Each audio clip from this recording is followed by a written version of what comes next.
Uh, right, let's get cracking. Podiatric dermatology. So, I mean, I want to start with a question for you actually, and that is, when we, as our sort of in our biomechanics area, sort of speak to people and they say, I don't really do biomechanics. There's that kind of part of you that thinks, well, you shouldn't really have the choice. If you look at the foot, you need to do biomechanics. And I'm completely guilty of probably being one of the people that would say something along the lines of, I don't really do dermatology. I mean, would that surely would be a pretty inappropriate thing to say as well? And how much would that bother you? I mean, surely if we look at the foot, we need to know about dermatology. Yeah, absolutely. It's the interface of the foot to the ground. So you can't avoid coming into contact and looking at the skin when you're doing your assessment. So to pick up on clues on the integrity of the skin, because as it is coming into contact with pressure and shear, the actual structure of the skin changes, and that's when it can breach. So it's really important to look at the structure of the skin before you're looking at anything else. And obviously, it keeps the outside out and the inside in, as they say. So it certainly does. Tony Burns, yeah. Yeah, absolutely. So what I want to do, firstly, because I'm very much a novice in that area, but also because I know that we get a lot of students that listen, is probably insult your intelligence and start off pretty simple, I would guess. So, really get some basics and get some, I guess, some take home. So just glancing into my little notes here to the lefty. Let's get up to speed on some of the real obvious basics. So these are more, I guess they're going to be kind of rapid fire kind of answers for you. But I mean, real simple one that if a student was sitting in with me and they asked me, I think I'd struggle to answer. And that is, what's the physiology of how callus is formed? What is callus formed? The simple answer being, well, it's because of pressure. But let's give us a bit more than that. What's going on? Bit more than that. It's the skin's reaction to too much pressure, shearing stress in particular. And then when you get too much pressure, you get an increase in pro-inflammatory cytokines, which affects the mechanical stress of the skin, which means you end up with incomplete corneocytes, the skin cells. And because they're incomplete, they've still got the nucleus in them, so they're a bit sticky, so they clump up. So that's why you end up with that thickening, that callus hyperkeratotic tissue. Farina Hashmi and Chris Nestor did a really good paper a couple of years ago where they compared the plantar skin of normal foot skin, they called it, and hyperkeratotic, particularly in relation to stress. And it showed it was the incomplete corneocytes which caused that clumping up and the callus. Does that make sense? Perfect, beautiful. Latest evidence on sort of application of topical agents, emollients. I seem to recall reading something from you on one of the forums, which was completely educational to me, about the aqueous cream, which used to be the cheap go-to, and now okay as a soap substitute, I believe, but a no-no as a daily application for callosity. Is that reasonable? Absolutely. For nearly 15 years, dermatologists have been banging on about trying to get it out of the BNF, because all the studies actually show that aqueous cream in particular dries out the skin when it's left on. Again, it interferes with corneocyte production and causes a thickening and a drying out of the skin because of the additives which are put in aqueous creams, the SLEs. They say it's not considered an emollient, so it's now been taken out of the BNF and only recommended as a soap substitute. So in other words, you use it instead of soap because it doesn't dry the skin out as much as soap, but it should always be rinsed off after washing. But if you've got a good emollient, something like Epiderm, you can use that as a soap substitute as well. So you use it for a soap substitute, cleansing, you rinse it off, plus you put it on straight after washing as well as an emollient to leave on for moisturizer. So you don't need to use aqueous cream. So it doesn't need to be in our life at all. No. Awesome, brilliant. Anhidrosis, dry skin. I remember I was fortunate enough to be taught by Ivan Bristow as an undergrad, and I remember one of the things he said to me, I guess I want to fact check with you that this is still the case. because this was 15, 16 years ago, was he said to me, when you ever see a foot that looks a bit dry and dusty and you think, oh, it's probably just a bit anhidrotic, let's advise them to apply emollient. He said 90% of the time that will be fungal. It'll be Trichophyton rubrum. Still the case? Still reasonable? Absolutely still the case. Yeah. It's probably the most misdiagnosed condition of the foot, I would say, dermatological wise, because the tinea is actually white in appearance. So you get it in the striations of the skin, you get that white chalky appearance. And yeah, that's a Trichophyton rubrum presence there. So if you've got someone that thinks they've got constantly dry skin and the emollients just aren't working, tell them to stop the emollients for a little while and try a topical fungicide for about 14 days, see if that improves it. Perfect. Right. And I think that's the magic of someone like Ivan, is that he, in a passing comment to me 16 years ago, it's just such a gem that stuck with me. I just wanted to check thinking hadn't changed really. Verrucas, plantar warts. First of all, let's touch on the old wives stuff. Is there any mileage? Is there any value whatsoever in your banana skins, your duct tape, whatsoever? Is it? Interestingly, there have been studies carried out on duct tape and banana skin. The duct tape came out in the Cochrane review as being no better than placebo. Banana skin, again, no better than placebo. The interesting thing with duct tape is it's obviously recommended a lot on the internet as alternative treatment, but it's actually designed for industrial use, and the adhesive that they use is a documented sensitizer for contact dermatitis. A lot of people are actually allergic to duct tape, so it really shouldn't be recommended by health professionals to use on the skin. But the principle of occluding the skin with a very strong tape is a good one, because by trapping in the moisture, you're trapping in the water loss. It's called the transepidermal water loss, and by doing that, the cornea sites, the skin cells, actually become engorged with the moisture, so they don't harden and thicken up. And that's what hurts with a verruca or plantar wart. It's the thickening, hardening of the cornea site. So by keeping them moist, you're going to reduce the pain. And also, if you keep the occluding skin tape on, like zinc oxide tape, for instance, and then that's going to increase maceration, which again creates inflammation. So it could actually instigate a resolution of verruca as well. And how about the over-the-counter, remedies, the bazooka, the sal acid stuff? I mean, are we still in a position where they're a reasonable thing for someone to have a crack at? Absolutely, yeah. They're tried and tested. They've got a reasonable success rate.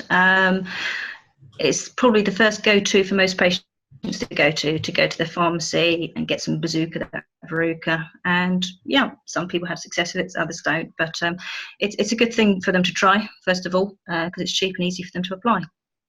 And the comment, again, touching back on something that may be out of date now, the sort of leave it alone because most of them go within X years. Is there any data that gives us a bit of more of a evidence-informed value for X, or is it individual?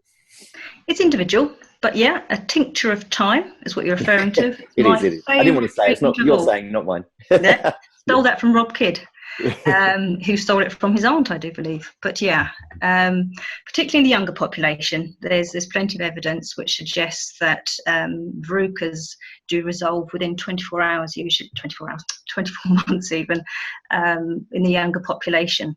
Okay. Their overall immune system is that much more acute, so it's on the lookout for new pathogens. It gets lazier as we get older, so that's why it's that much more difficult for us to fight any virus.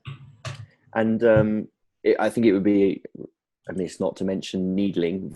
I don't know whether I know you don't like to call it dry needling, because it's not dry needling. Do you refer to it as a Falkler's needling, or do you just call it Verruca needling? It is what it is. We'll I'm sure we'll come back to this a bit later on at the end and talk about your course for people. But what's the latest data on sort of success rates? Audit. I know you've been collecting numbers on this. If it's not too sensitive to reveal. No, it's not too sensitive at all. Very interesting. The latest randomised controlled trial, which Farina Hashmi and her team undertook. Very interesting results. On the surface of it, it looks like it doesn't work any better than sharp debridement. But then when we look at the methodology, it was for a single treatment of both. And when you're looking at any Verruca treatment, more often than not, it requires more than one treatment. So in isolation, it proved that more than one treatment is often needed. But also when we looked at the results, a lot of the lesions either reduced in size or number of lesions, but they weren't included in the results as a total resolution, so they weren't included, but there were still positive outcomes. So Farine is looking at doing another study of the arm of that, just for the positive outcomes, because so many of the patients in the group that had the needling against sharp debridement, the ones that had the needling, they wanted a second treatment, but they weren't allowed it. The other trials range anything up to 94%, where pinpoint bleeding can induce resolution. But the majority of the studies are still around the 60 to 70% success rate for needling. And there's more in the pipeline. Great. Last thing, and then I want to bring Craig in a minute, because I know he likes talking about pseudoscience and woo. And, there's just as much in dermatology as mechanics. So I know he's itching to get talking about that. Last boring but mundane, but I think a good question is onychomycosis. Latest data. I certainly recall being told they've got one of options of leave it or remove it surgically, or take oral Lamisil, but they could be concerned about their liver. Lamisil orally versus topically. Where are we at? And of course, we'll mention tea tree oil at some point, and then we'll bring in Craig for the pseudoscience bit. But what's the best current approach for onychomycosis? Well, it depends on the extent of the mycosis. If it's just the distal edge of the nail apparatus, then quite often regular debridement and a topical fungicide like amorolfine or even terbinafine spray, if you reduce the nail plate thin enough, or make small holes in it with your drill, just to allow the spray to access, because the fungus, it isn't an infection of the nail plate, it's a migration of dermatophytes, which has got into the nail bed, the nail plate. So that's why it's so difficult to treat. So you've got to have a means to get to where the fungus is active. So if it's just at the distal edge, then a topical treatment plus regular debridement will work. But if there's matrix involvement, then the only thing that's going to really get to that is oral medication along the topical. So you've got your combination treatment, or total nail avulsion, as you mentioned, or there are other treatments available, laser treatment. Looking at the evidence there, it's a bit woolly at the moment, but it's looking good. Great. Craig, go on. Just got a question I see on Facebook from Kevin. Belle, great seeing you again, and you too, Craig and Ian, so we don't feel left out. Great stuff on Verruca needling. Have you seen Verruca needling on the foot cure warts on other sites of the body? Yes, frequently. And that's really what gives us the evidence that what's being achieved is a global acquired adaptive response. And that's the ultimate aim of all Verruca treatment, because we have this two-arm response of our immune system, where we have an innate localized response, which can get rid of the lesion that we're treating. But if it's successful enough, then the T cells of our immune system will get the memo that the virus is elsewhere if we've got other lesions on our hands and feet. So we'll address them at the same time, which is why you get that cascade effect where one goes, they will all go. And the patient hopefully will have acquired immunity and not get them again.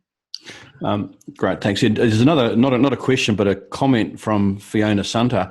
We've been getting good results with drilling into the nail and then applying Lamisil spray. And I've been seeing a lot more of that in different places about drilling holes in the nail. I wonder if you want to comment on that.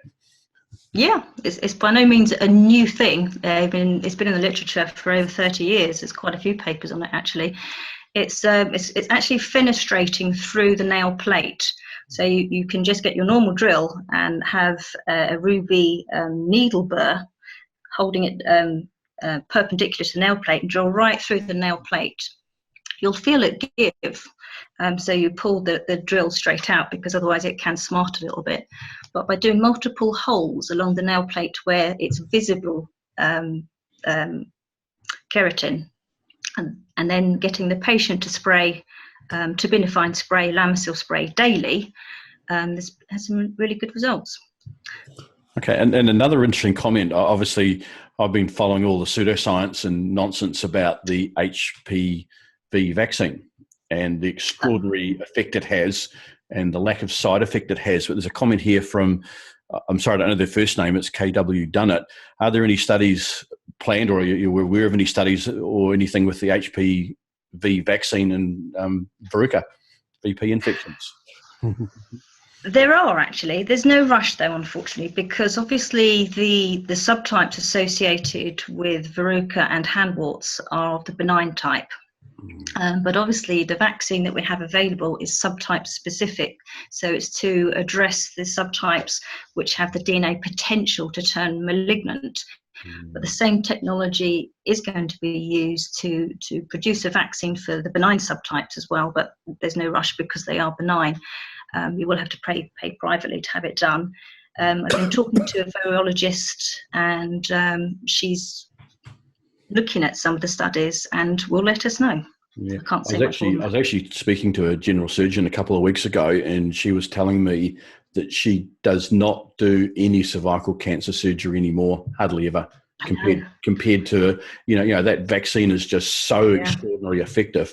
But the nutbags and liars and I don't know, whatever despicable people are out there campaigning so hard against it. Just say how you feel, Craig. Don't stop sugarcoating it. It is.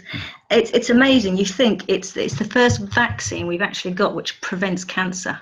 Yeah. Put that into perspective. They hate it. They hate it with a vengeance. Actually, there's another comment here on Verruca we just got from Maria Quintara from Italy. What about treating warts with lasers? The evidence with laser treatment isn't that strong. When you look at the Cochrane nanometer analysis, it's 4 or 5. Some people have reported success because obviously you do get inflammation, and if you get inflammation with any treatment for Verruca, you've got a good chance of resolution because you're increasing those cytokine production. But the trouble with some of the lasers, I know they're all very different frequencies, etc. They can cause quite a bit of pain and sometimes scarring, I've seen. But yeah, I mean, some people do use them and report very good outcomes, but again, the evidence is a bit lacking there. Excuse me. Yeah, someone just made a comment, Andrew Hill, nutbags, quite an understatement.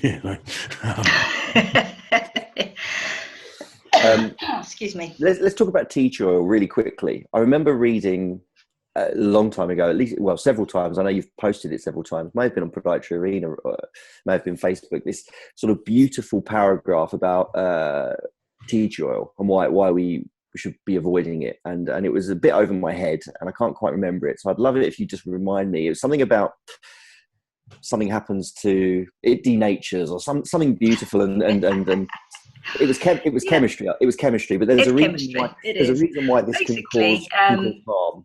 Yeah, tea tree oil, and actually that includes a lot of the essential oils, lavender oil, nutmeg. A lot of them, they're actually very volatile oils. They're unstable, and they are a derivative of terpenoids. So that's terps, obviously. And as soon as they're exposed to light and air, they oxidate.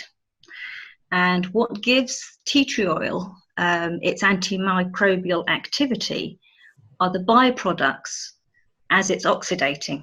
It actually produces peroxides, bleach.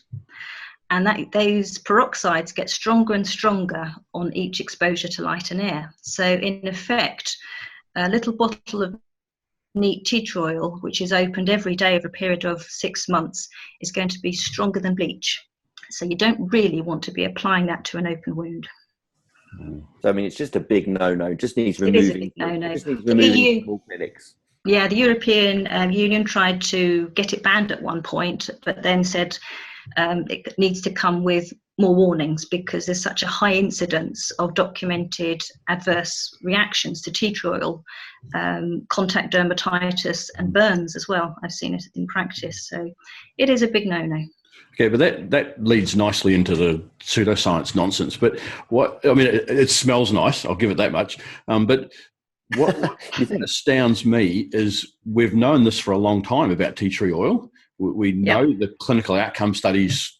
I mean, the in vitro studies show it's pretty effective against bugs and different things. The in vivo studies don't really talk. But we've known these problems. We've known the clinical outcomes, and it astounds me that people in the profession embrace it and use it and promote it in social media. And I roll my eyes. Why? Why? Good question. I've been thinking about that since you wrote that in some of the questions. I don't know. I think practitioners who follow evidence-based medicine, we're full of doubt, because we're constantly questioning, trying to disprove. So we may not come across with the same confidence that a lot of these woo peddlers come across as on the internet. And our patients are exposed to that. So it's what they want as well. So we're listening to our patients. We want to please them. So I think a lot of practitioners are trying to please their patients by getting a bit sucked into the natural element of it. I don't know. We don't have a choice. My registration, your registration's linked to being evidence-based practitioners. And we're not allowed to use things that have been shown. And you've got to start. And I've said this in a previous one of these with Kylie, that we've had, not podiatrists, but in Australia, we've had a couple of chiropractors deregistered because they were not practicing an evidence-based way, based on comments they were making in social media and places like that. It wasn't like it just astounds me that people latch onto these treatments that have been shown not to work. And the regulatory authority is not coming down harder. I mean, they do have more important things to worry about. But as I know, as you've said, I've seen you say this a number of times, where's the harm? Well, there is a harm there. There's no doubt about that. So I roll my eyes. Belle, who do you think, podiatric dermatology, podiatric biomechanics, what's got the most woo? What's got the most pseudoscience? I think it's probably equal. It feels like it might be. I mean, there's a lot in both. You've got your tea tree oil. We've got our insoles that cure infertility or whatever it may be. I mean, there's just a lot of nonsense out there. And I just feel like, I mean, at some point, I'm sure, Craig, we're going to need to get a wound care specialist, a tissue viability specialist, a diabetes specialist on. And I just feel like if we ask them that question, there's just no room for pseudoscience in that area. And I just can't work out why the discrepancy. I don't know what it is. I don't know. It just astounds me that people latch onto these things and run with them. The lack of critical thinking skills. I just, you do get exasperated when you coming across it daily from people who you really think should know better. So can we change direction? Is that all right, Craig? Or you still got some? You okay? You vented enough, or you're feeling okay? I'm just catching up on some of the comments. Okay, well, I'll change direction very briefly. When I follow the dermatology posts on some of the fora, the Facebook and Podiatry Arena, as a non-specialist in that area, I find them quite interesting. I always make sure I read them, and the ones that I think, and correct me if I'm wrong, but the ones that look like they give people the most enjoyment are the ones where they catch something that was sinister, malignancy, for example, where and often we are the first people to look at the skin from the knee down. We know that there's GPs that don't even get people to take their shoes and socks off. So I guess one question for me would be, as a non-specialist, what sort of things should we be looking for? What are the things that we could miss? What are the real that's a real flag waving at you for some sort of skin lesion that we should escalate? Well, your big one, obviously, is your malignant melanoma. Excuse me. That's the big one, which we're all looking out for, hopefully, because it's got the worst prognosis of all the skin cancers. It's not the most common. The most common is basal cell carcinoma, but that doesn't tend to metastasize, and it's quite rarely seen on the foot as well, although you do sometimes see it on the dorsum. Basically, any lesion which is fast growing and hard and unusual in appearance, not symmetrical, really does need to be referred on, preferably to a GP with a special interest in dermatology, because secondary care dermatologists are really firefighting for patients that deserve to be seen under the 14-day rule. So those are patients with suspicious moles that could be malignant melanoma or other life-threatening conditions. So GPs and other health professionals, including podiatrists, are undertaking dermoscopy and other training in dermatological explorations, just so that the referrals are appropriate, which are going to the dermatologists. So if we come across a patient with a lesion that we're not quite sure about, if we can get them to a GP with special interest in dermatology, they've got the skills to perform a dermoscopy and other investigations as well, and they will make that call on whether to refer it under the 14-day rule. And they generally are seen within that time, which is really helping with the prognosis. You've got your ABCD, which I'm sure everyone's familiar with. Any lesion which is asymmetrical. So if there's two halves of a lesion which don't look similar, that would be suspicious. You look at the border. So if the border is undermined or irregular, then again, that could be suspicious. C is for colour. So if you've got 3 or more colours. And D used to be diameter, but we're heading towards delayed healing now. So any lesion which isn't responding to your normal treatment as you think it would do, again, should be a bit of a flag. We've got EFG now for nodular melanoma, which is not a good sign, because once melanoma becomes nodular, it does indicate that it's started to metastasize. So E is for elevation, F is for firmness, and G is for growth. So that's really replaced the diameter. So anything which is fast growing. We've also got H, which is probably the most important of all, which is history, history, history. It's the one thing that I always mention. People put a picture up and say, is this okay? The history is so important, particularly with melanoma of the foot, because the foot generally isn't an area of some damage, for instance. But if there's any history of familial malignant melanoma, or if the patient has had an organ transplant, all of these are increased risks of them being more at risk of having malignant melanoma. So the history is so important. I had a patient referred to me last year by a GP for needling, Verruca. Looked like a Verruca. It was certainly Verrucus on the heel. Took the history, and the lady told me she had previous treatment for another cancer, but she was given the all clear. She was in remission. She wasn't taking any medication, but the rate of the growth of the lesion alarmed me, because it was the size of 50p piece, and she said that had occurred over a period of 3 months, and that's quite rapid for a Verruca. So in view of her history, I said I'd rather have a biopsy before we do any treatment, because just to rule out what could be something called a Verruca's carcinoma, which isn't a Verruca at all, but is a squamous cell carcinoma, which is Verrucous in appearance. Very rarely does it have any HPV involvement, but it just looks like a Verruca. So referred her off for biopsy. Long story short, it came back as a malignant melanoma. She was very grateful that I didn't needle it, didn't treat it as a Verruca, but this is where the history comes in. Her particular history for her cancer treatment put her at that much more risk of a skin cancer of sorts. Yeah. Actually, one important point there. Imagine what's happened to your status and the status of the profession in the eyes of that patient and that GP.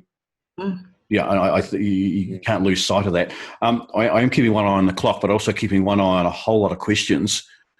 We're probably not going to get to them all, but maybe, Belinda, if you're in a generous mood, you can respond to them later. But just a couple of quick ones. There's one here from Fiona. What about Bowen's disease? How quickly would you refer for that? Bowen's disease is obviously classified as squamous cell carcinoma in situ, which means basically the lesion is still in the epidermis.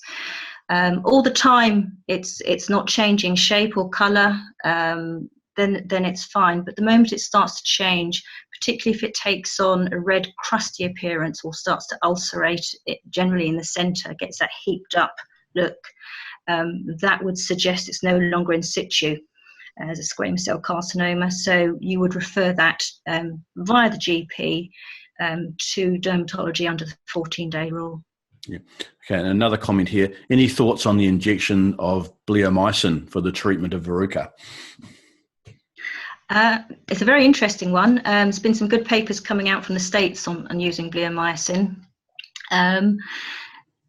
The meta-analysis Cochrane showed it wasn't as good as caustics or laser, but there is some evidence to suggest that using any antigen or bleomycin directly into the lesion will create enough inflammation to cause resolution. Yeah, great. Thank you. Now, Mark Russell has asked a question. Can I ask a question? What's the ethical legal position for podiatrists who advise their patients to source prescription-only medicines from online pharmacies? I'm thinking Aldera primarily for BPs, but the same could apply for steroids or opioids rather than GPs. I don't know. Yeah, I'm not quite sure what he's asking. It's obviously UK specific. No. Do you understand what he's asking? Basically, Aldera or imicromol is a topical immune response modifier, which is actually a good treatment for Verruca because it increases the amount of inflammation, cytokine production. However, it's only licensed for genital warts and some skin cancers such as basal cell carcinoma. But the principle is the same for Verruca. It would work in the same way by increasing cytokine production. So some GPs will prescribe it off-label if they're in a good mood. There are some private GPs who are more likely to do it. The patient can be sent to them and they can pay for it to be prescribed off-label. But as podiatrists, I'm not quite sure where we would stand there. Yeah, sure. There's a few more questions there, but Ian, have you got anything more? Because I'm keeping one eye on the clock. I want to round up when we do by just mentioning Belle's courses, giving her a nice little, not so subtle plug on the 2 courses she runs, and also ask her what her future holds now, because I'm sure many people know she's just sold her practice. But before we think, I want to mention, which I read, I think it was this morning, it may have been yesterday, that all the days blur into one. I just wanted to mention it because I thought it was a beautiful little gem and I was never aware of it. And on these online forums, people can miss these gems. So I wanted to make sure it was repeated. And that was, you mentioned to someone that if there was a subungal hematoma that just looked like it should have grown out by now, you know, again, history, timeline wise, it was just taking too long to grow out. It should raise your index of suspicion and potentially even, I can't remember whether you said it should be referred on, but you should certainly be viewing it as suspicious. Was that in the context of a malignancy as well? Absolutely. We're talking about subungal melanoma here, obviously, which is what we're all looking out for with the pigmented lines. If it's coming from the proximal nail fold, it is worth monitoring it. Because the melanocytes are only active in the proximal nail fold in the matrix. So any pigmentation in the nail plate which isn't connected to that part isn't suspicious. It's generally tinea or hematoma. However, as you picked up, melanoma do bleed.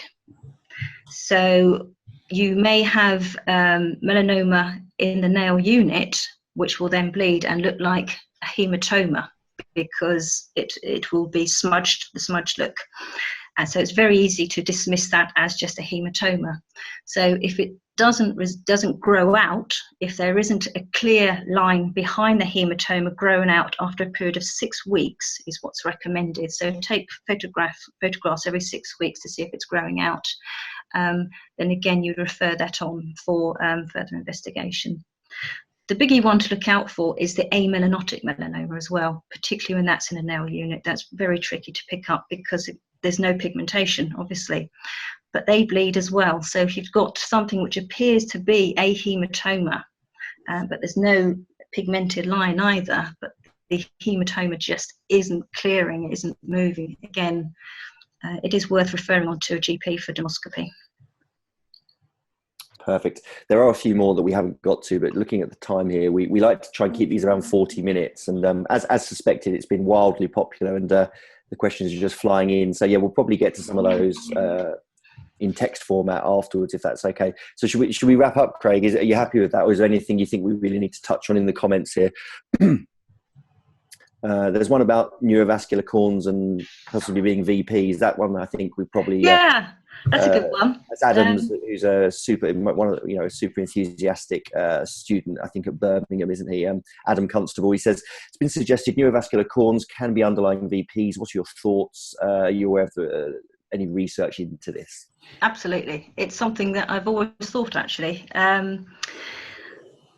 In the early days when we first started doing needling, I was with Robert Isaacs, and we came across a lesion which didn't have the usual thrombose capillaries. It was large, it was white. It was what a lot of people would consider a neurovascular corn. After it was removed, we sent it off, and it came back from histology as viral HPV. That was really what triggered my research into looking into needling. Interestingly, Tim Kilmartin published an article in PodNow last year where a lot of the recalcitrant corns, which are sent to him for surgical correction of the metatarsal, he will remove the lesion first and routinely send them off to histology, and he found that nearly 50% came back as HPV. So it is massively misdiagnosed, 50%. Yeah. Wow. So that was Felix and Tim, did a very interesting paper. So I know quite a few students are keen on taking that a bit further as part of their dissertation as well. So yeah, it's interesting. Good. I got one last question to finish up on, and it's from Dave James. When is Belinda opening the doors to her fan club? I think they're open now. This is the official opening, isn't it? It's a good one. So Thanks, Dave. Let's talk about you then very briefly. I know you don't like talking about yourself, but you've just sold your practice in Winchester, 15 years I think it was. And what does the future hold for you? I'm hugely assuming, because I know we've spoken about this before, that this means the PhD is going to be attacked with enthusiasm. Hopefully, yeah. I'm going to start off with a couple of dermatology master's modules at Hertfordshire University. They've got a really good pick and mix. So if anyone does have an interest in dermatology, do get in touch with them. They're very keen to have their podiatrist there. They've got a selection of modules which you can choose from, which is really good. So I'll be doing a bit of that. I'm doing a bit more, getting more involved with Forgotten Feet with Debbie, the charity where we can do the feet of the vulnerable adults and the homeless. A bit more research with the help of my friends Ivan and Farina and Ian and Robert, obviously, and continue to run courses and help people. I just think that if I find something interesting, then possibly someone else might do as well. So yeah.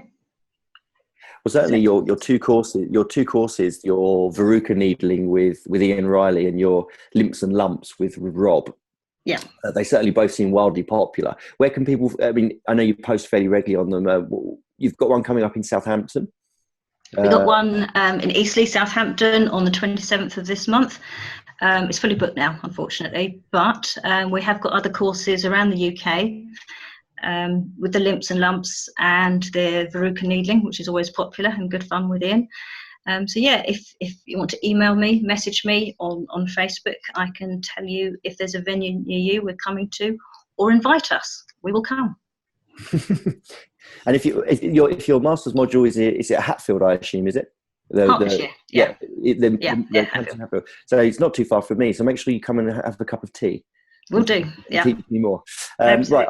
I don't think there's anything else we need to say, Craig, other than to thank Belinda so much for what probably proves to be our most popular chat thus far. People are still joining late. So for those of you who have just joined in, Facebook render the video. The video will be there in 10 to 15 minutes, so you can go back to the beginning and listen to the bits you missed. So thanks, Belinda. That's been really good. Thank you. Thanks. Really appreciate it. Quickly. So I will